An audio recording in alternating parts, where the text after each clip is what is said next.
ಇನ್ನೊಂದು ಇದು ನಂಗೆ ಗೊತ್ತಿದೆ, ಪತ್ರಕರ್ತರು ಏನು ಕಡಿಮೆ ಬುದ್ಧಿವಂತರಲ್ಲ.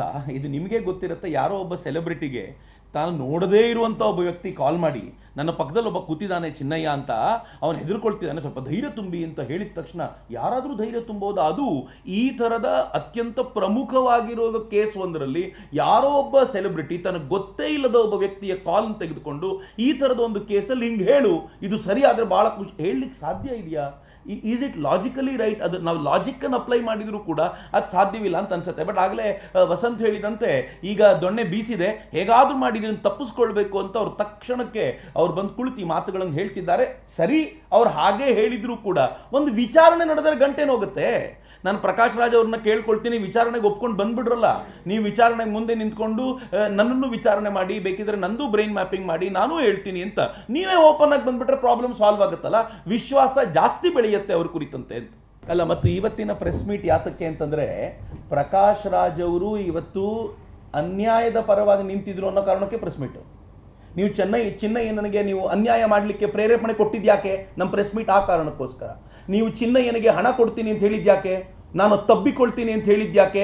ಅವನು ಚಿನ್ನಯ್ಯ ಸುಳ್ಳು ಹೇಳಲಿಕ್ಕಿದ್ದಾನೆ ಅಂತ ಗೊತ್ತಿದ್ದಾಗ್ಲೂ ಕೂಡ ಅವನಿಗೆ ಹಿಂಗೆ ಪ್ರೇರಣೆ ಕೊಡುತ್ತೆ. ಇನ್ನೂ ಹೆಚ್ಚಿನ ಗಂಭೀರವಾದ ಸಂಗತಿ ಚಿನ್ನಯ್ಯ ಹೇಳಿರೋದೇನು ಅಂತಂದ್ರೆ, ಚಿನ್ನಯ್ಯ ಹೇಳಿದಾನೆ, ಗಿರೀಶ್ ಮಟ್ಟಣ್ಣನವರು ಹೇಳಿದಂತೆ ನೀನು ಹೇಳಿದರೆ ನಾನು 29ನೇ ತಾರೀಕು ಬಂದು ನಿನ್ನನ್ನು ತಬ್ಕೊಳ್ತೀನಿ. ಹೇಳಿದಂತೆ ಹೇಳೋದೇನು? ಏನ್ ನಡೆದಿದೆಯೋ ಅದನ್ನು ಹೇಳು ಅಂತ ಹೇಳಿದಿದ್ರೆ ಅದು ನ್ಯಾಯ ಆಗಿರ್ತಿತ್ತು. ಇದು ನ್ಯಾಯ ಅಲ್ಲ, ಇದು ಅನ್ಯಾಯ. ಪ್ರಕಾಶ್ ರಾಜ್ ತನ್ನ ಗಿರೀಶ್ ಅವರ ತಲೆಯಲ್ಲಿರುವಂತ ಸಂಗತಿಯನ್ನ ಚಿನ್ನಯ್ಯನ ಬಾಯಲ್ಲಿ ಹೇಳಿಸ್ಲಿಕ್ಕೆ ಪ್ರಯತ್ನ ಪಡ್ತಿದ್ದಾರಲ್ಲ, ಇದು ಅನ್ಯಾಯ ಅಂತ. ನಾವಿವತ್ತು ಬಂದು ಕೂತಿರೋದು ಅನ್ಯಾಯದ ವಿರುದ್ಧವೇ. ಪ್ರಕಾಶ್ ರಾಜ್ ನ್ಯಾಯದ ಪರವಾಗಿ ದನಿ ಎತ್ತಿದ್ ಯಾವತ್ತೂ ಇಲ್ಲ. ಎಲ್ಲವೂ ಈ ಥರದ ಸಂಗತಿಗಳೇ, ಅದನ್ನ ಅವ್ರು ನ್ಯಾಯ ಅಂತ ಕರ್ಕೊಳ್ತಾರೆ ಅಷ್ಟೇ. ಇವತ್ತು ಇದಕ್ಕೊಂದು ಹೊಸ ನರೇಟಿವ್ ಕ್ರಿಯೇಟ್ ಮಾಡುವಂತ ಪ್ರಯತ್ನ ಮಾಡ್ತಿದ್ದಾರೆ. ಬಟ್ 100% ಅನ್ಯಾಯದ ವಿಚಾರ ಏನಿದೆಯೋ ಅವರದ್ದು, ಅದನ್ನೇ ನಾವು ಎತ್ತು ಪ್ರಶ್ನೆ ಮಾಡ್ತಾ ಇರೋದು. ಇನ್ನೊಂದು ಇದು ನಂಗೆ ಗೊತ್ತಿದೆ, ಪತ್ರಕರ್ತರು ಏನು ಕಡಿಮೆ ಬುದ್ಧಿವಂತರಲ್ಲ. ಇದು ನಿಮಗೆ ಗೊತ್ತಿರುತ್ತೆ, ಯಾರೋ ಒಬ್ಬ ಸೆಲೆಬ್ರಿಟಿಗೆ ತಾನು ನೋಡದೇ ಇರುವಂಥ ಒಬ್ಬ ವ್ಯಕ್ತಿ ಕಾಲ್ ಮಾಡಿ ನನ್ನ ಪಕ್ಕದಲ್ಲಿ ಒಬ್ಬ ಕೂತಿದ್ದಾನೆ ಚಿನ್ನಯ್ಯ ಅಂತ, ಅವನು ಹೆದರ್ಕೊಳ್ತಿದ್ದಾನೆ, ಸ್ವಲ್ಪ ಧೈರ್ಯ ತುಂಬಿ ಅಂತ ಹೇಳಿದ ತಕ್ಷಣ ಯಾರಾದರೂ ಧೈರ್ಯ ತುಂಬೋದಾ? ಅದು ಈ ಥರದ ಅತ್ಯಂತ ಪ್ರಮುಖವಾಗಿರೋ ಕೇಸ್ ಒಂದರಲ್ಲಿ ಯಾರೋ ಒಬ್ಬ ಸೆಲೆಬ್ರಿಟಿ ತನಗೆ ಗೊತ್ತೇ ಇಲ್ಲದ ಒಬ್ಬ ವ್ಯಕ್ತಿಯ ಕಾಲ್ ತೆಗೆದುಕೊಂಡು ಈ ಥರದ ಒಂದು ಕೇಸಲ್ಲಿ ಹಿಂಗೆ ಹೇಳು, ಇದು ಸರಿ ಆದರೆ ಭಾಳ ಖುಷಿ ಹೇಳಲಿಕ್ಕೆ ಸಾಧ್ಯ ಇದೆಯಾ?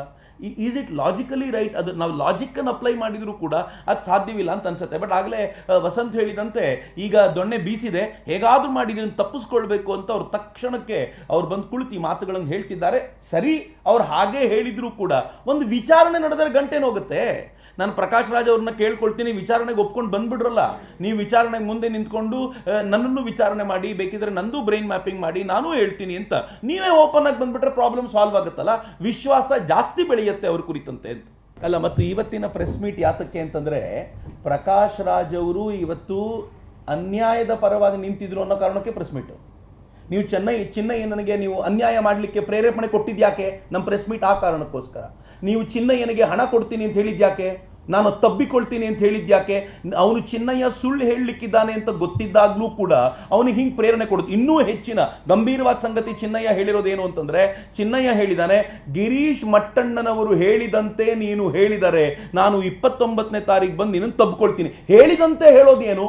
ಏನ್ ನಡೆದಿದೆಯೋ ಅದನ್ನು ಹೇಳು ಅಂತ ಹೇಳಿದಿದ್ರೆ ಅದು ನ್ಯಾಯ ಆಗಿರ್ತಿತ್ತು. ಇದು ನ್ಯಾಯ ಅಲ್ಲ, ಇದು ಅನ್ಯಾಯ. ಪ್ರಕಾಶ್ ರಾಜ್ ತನ್ನ ಗಿರೀಶ್ ಅವರ ತಲೆಯಲ್ಲಿರುವಂತ ಸಂಗತಿಯನ್ನ ಚಿನ್ನಯ್ಯನ ಬಾಯಲ್ಲಿ ಹೇಳಿಸ್ಲಿಕ್ಕೆ ಪ್ರಯತ್ನ ಪಡ್ತಿದ್ದಾರಲ್ಲ, ಇದು ಅನ್ಯಾಯ ಅಂತ. ನಾವಿವತ್ತು ಬಂದು ಕೂತಿರೋದು ಅನ್ಯಾಯದ ವಿರುದ್ಧವೇ. ಪ್ರಕಾಶ್ ರಾಜ್ ನ್ಯಾಯದ ಪರವಾಗಿ ದನಿ ಎತ್ತಿದ್ ಯಾವತ್ತೂ ಇಲ್ಲ. ಎಲ್ಲವೂ ಈ ಥರದ ಸಂಗತಿಗಳೇ, ಅದನ್ನ ಅವ್ರು ನ್ಯಾಯ ಅಂತ ಕರ್ಕೊಳ್ತಾರೆ ಅಷ್ಟೇ. ಇವತ್ತು ಇದಕ್ಕೊಂದು ಹೊಸ ನರೇಟಿವ್ ಕ್ರಿಯೇಟ್ ಮಾಡುವಂತ ಪ್ರಯತ್ನ ಮಾಡ್ತಿದ್ದಾರೆ. ಬಟ್ 100% ಅನ್ಯಾಯದ ವಿಚಾರ ಏನಿದೆಯೋ ಅವರದ್ದು, ಅದನ್ನೇ ನಾವು ಎತ್ತು ಪ್ರಶ್ನೆ ಮಾಡ್ತಾ ಇರೋದು.